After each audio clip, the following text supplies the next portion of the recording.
makikita po natin ang iba't ibang parte nito. Tulad na lang po ng learning target. Ang learning target po ay ang objectives ng teacher upang kung ano ang gusto niyang ituro sa aming mga mag-aaral, kung anong gusto niyang ipatupad sa loob ng klase. Pagkatapos naman po ng learning target ay makikita po natin ang concept note.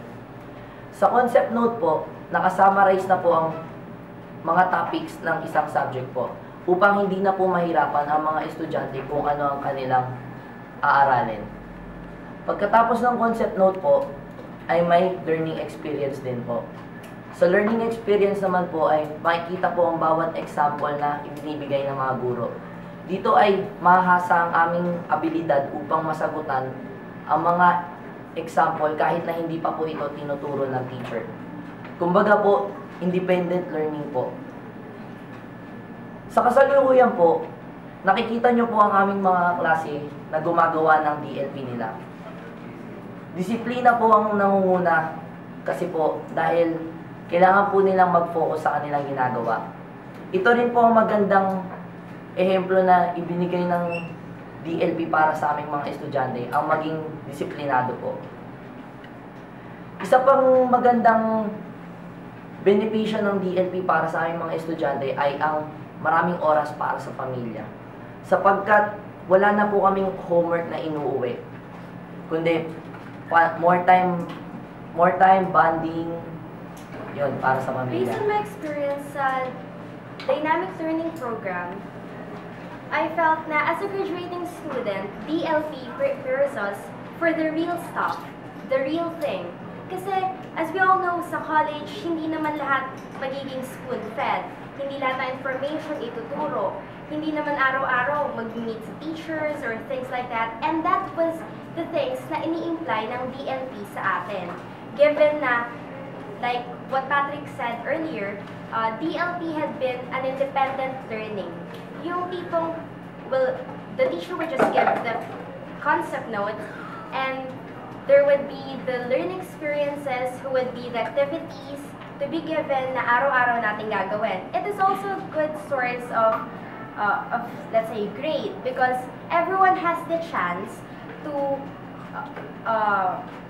improve their skills on that subject, and especially yung isa rin yung handwriting skills, your penmanship, because every day you would be writing again and again.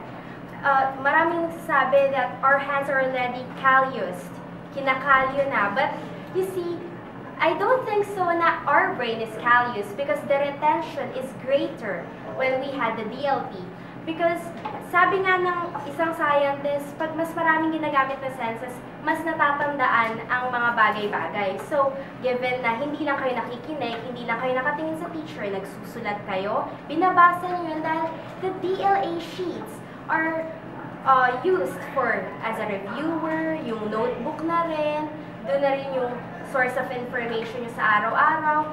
So, parang pinadali niya yung buhay ng pagiging estudyante. Although, of course, kailangan pa rin ng disiplina, katulad ng araw-araw na pagsusulat, hindi naman lahat kasi madali talaga sa buhay.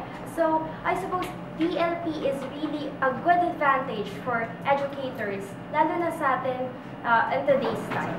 Hello, kaibigan. Gusto mo magbigay ako ng ilang experiences ko tungkol sa DLP? Sige, bigyan kita ng ilan. Una sa lahat, tingnan mo tong klase na to. Tahimik, hindi tulad dati na super ingay. Yung parang hindi ka na makapag-concentrate sa pag-aaral. Pero ngayon, talagang focus sila dahil ayaw nila mahuli dun sa pagpasa ng mga papel dahil doon nakabase din yung mga grade nila. Gusto po ang DLA dahil po nade-develop ko po ang skills ko sa pagsusulat. Tsaka po, meron po tayong tinatawag na DLA sheets or Daily Learning Activity Sheets na parang notebook, reviewer. Maganda po doon kasi po, pag may long quiz, may test, matadala po natin siya na hindi po gano'ng kabigat. Tapos po, sa notebook naman po, naano na po yung concept notes. Tsaka, examples po of concept notes. Tsaka po, habang nagsusulat po kayo, nai-stock po sa mind natin yung mga sinusulat po.